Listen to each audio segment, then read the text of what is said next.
साथियों नमस्कार। आज की महत्वपूर्ण सूचना और जो नई भर्ती के बारे में कुछ लोग अभ्यर्थी पूछ रहे थे उसके बारे में समझ लेते हैं और जान लेते हैं कि आज की महत्वपूर्ण सूचना क्या है। देखिए मैंने एक जगह पता करा था ना, कुमाऊं मंडल में लोग बीच में बात चल रही थी कि गढ़वाल मंडल का तो सर आ गया, संयुक्त रूप से उन्होंने श्रीनगर में बांट दिए गए थे नियुक्ति पत्र।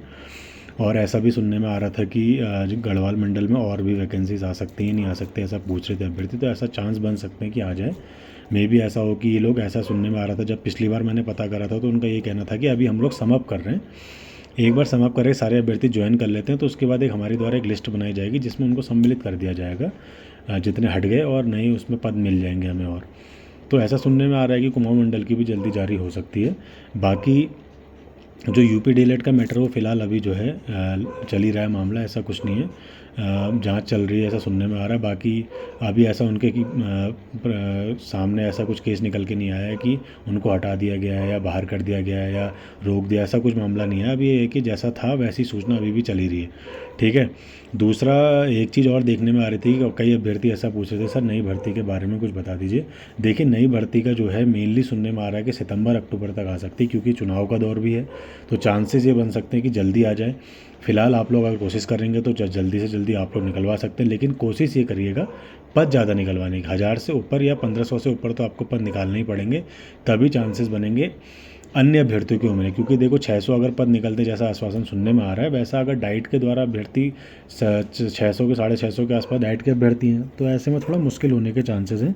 मैं ये नहीं कह रहा हूँ कि सारे पद वही ले जाएंगे, लेकिन ऐसे में ये होगा कि थोड़ी मुश्किल पैदा हो जाएगी। तो इसलिए आप लोग क्या कर सकते हैं, ज़्यादा से ज़्यादा पद निकालने की कवायद शुरू कर सकते हैं और एक संगठित होकर आपस में मिलजुल के जो है इस भर्ती को लेकर आगे बढ़ सकते हैं। दूसरा, मैं एक चीज़ और देखने में आ रही थी पिथौरागढ़ से, आपकी न्यूज़ वैसे लगभग आप लोगों ने सुनी ली होगी कि वहाँ पर करीबन ऐसा सुनने में आ रहा है कि 30 अभ्यर्थियों के बारे में जो चीज़ बात चल रही है, मुझे जहाँ तक ऐसा लगता है कि अगर वो 30 अभ्यर्थी वहाँ नहीं पहुँचे तो मे भी चांसेस ऐसे हो सकते हैं कि उन्होंने अन्य जिलों का रुख कर लिया हो या कहीं और जिलों में काउंसलिंग करा ली हो, ऐसा हो सकता है।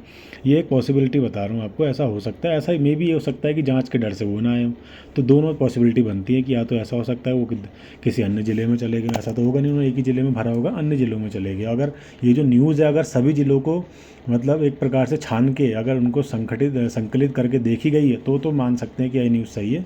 बाकी दोनों पॉसिबिलिटी बनने के पूरे चांसेस हैं। जैसा इसमें देखने में मिल रहा था न्यूज़ में कि पिछले शिक्षक भर्ती में फर्जी दस्तावेज़ों के जरिए नौकरी हथियाने वालों पर शुरू हुई कार्रवाई का बड़ा असर जो है नई भर्ती में प्रक्रिया में देखने को मिला है। शिक्षा विभाग के अनुसार सहायक अध्यापकों की काउंसलिंग में बाहरी राज्यों से डीएलएड की डिग्री लाने वाला एक भी अभ्यर्थी जो है इसमें शामिल होने की हिम्मत नहीं जुटा सका, ऐसा कहना है वहाँ के डीईओ तरुण कुमार पंत पिथौरागढ़ के, ठीक है। सीमांत जिले में हाल ही में 72 सहायक अध्यापकों की नियुक्ति के लिए भर्ती प्रक्रिया आयोजित की गई है। इस पद के लिए 5523 अभ्यर्थियों ने आवेदन किया था।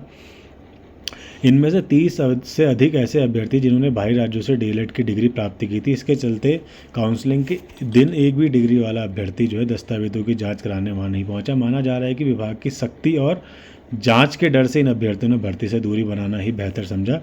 हालांकि भर्ती प्रक्रिया में बाहरी राज्यों से डिग्री हासिल करने की जो है कवायद पहले से शुरू हो चुकी थी और फर्जी दस्तावेजों के जरिए नौकरी हथियाने वालों पर शुरू हुई कार्रवाई का बड़ा असर जो है इस पर भर्ती प्रक्रिया में देखने को मिला है। तो ऐसा कुछ नहीं कह सकते कि वो लोगों ने वहाँ नहीं कराई तो अन्य ज़िलों में नहीं गए होंगे। चांसेस ये बन सकते हैं कि मे भी ऐसा हो सकता है वो अन्य ज़िलों में चले गए हों और उन्होंने नौकरी पा ली। फिलहाल जैसा कि आप लोगों ने देखा होगा पिछली वाली जो भर्ती हुई थी उसमें जो है अभ्यर्थी पकड़े भी गए हैं। जैसे नैनीताल जिले हमने उधम सिंह नगर, अन्य टिहरी, उत्तरकाशी, देहरादून, इन अन्य जिलों में भी हमने देखा था कि ये कवायद जो शुरू हो चुकी है, जो बाहरी राज्यों से डीएलएड करके फर्जीवाड़ा करके जो स्थानीय निवास का प्रमाण पत्र उत्तराखंड का बना ले रहे थे, तो उनके बाद कवायद शुरू कर दी गई। कई अभ्यर्थी सस्पेंड भी कर दिया गया।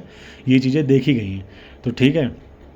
और क्या देखा गया है, और पिछली बार के जो 43 जो उनके बात चल रही थी कि पिछली बार के 43 शिक्षकों पर जो अभी भी तलवार लटकी हुई है। तलवार वर्ष 2024 की शिक्षक भर्ती में 43 सहायक अध्यापकों ने सिस्टम की आंखों में धूल झोंककर नौकरी हासिल कर ली थी, ठीक है।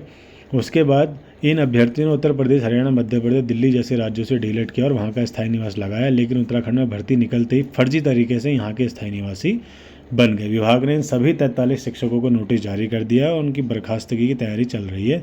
इसी खौफ के चलते नई भर्ती में संदिग्ध अभ्यर्थी कदम रखने से कतरा रहे हैं। ये ऐसा आज की न्यूज़ में बोला गया है।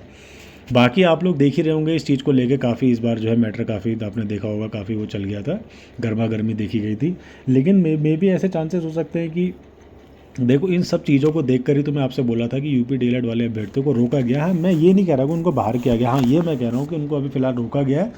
और एक चीज़ जगह तो ऐसा भी सुनने में आ रहा है कि जो अभ्यर्थी कह रहे थे जो ब्रिड कोर्स का मामला अगर उनके खिलाफ उनके मतलब प्रति नहीं जाता या उनको हटा दिया जाता है तो चांसेस ऐसे बन सकते हैं कि जो कम मेरिट वाले अभ्यर्थियों को उसमें लिया जा सकता है, ऐसा भी सुनने को आ रहा है। ठीक है, दूसरा ऐसी चीज़ देखने को भी मिल रही है कि जो अभी काफ़ी अभ्यर्थियों को राहत भी मिली है। अभी उन पर क्या काम चल रहा है ऐसा कुछ सुनने में नहीं आ रहा है, लेकिन धीरे धीरे जैसे ये ब्रिज कोर्स वाला मामला और ये कोर्ट वाले जो मैटर क्लियर होते जाएंगे, धीरे धीरे जो आगे की प्रक्रिया है वो और जो है सुलझती जाएगी हमारे सामने। ठीक है, बाकी आप लोग परेशान मत होइएगा, आप लोग धीरे धीरे वेट कीजिएगा, क्योंकि देखिए आपके हाथ में जो था आपने कर दिया, अभी विभाग को अपना काम करने दीजिए, धीरे धीरे चीज़ें होते रहेंगी। और ऐसा नहीं है कि आपके खिलाफ जो है गलत होगा, 100% आप लोग सही हैं तो आपके साथ सही ही होगा। ठीक है, आप लोग परेशान मत होइए, अपनी जो है आने वाली जो भर्ती उसकी तैयारी कीजिए आप लोग, और जितना हो सकता है उसमें गुणांक बढ़ाने की कोशिश कीजिएगा। और क्या कहते हैं, नई भर्ती जो है जल्द से जल्द आ जाएगी और उसके लिए जो है आप लोग तैयारी कीजिए। ठीक है, बाकी कोई भी आपके प्रश्न होंगे आप लोग पूछ सकते हैं।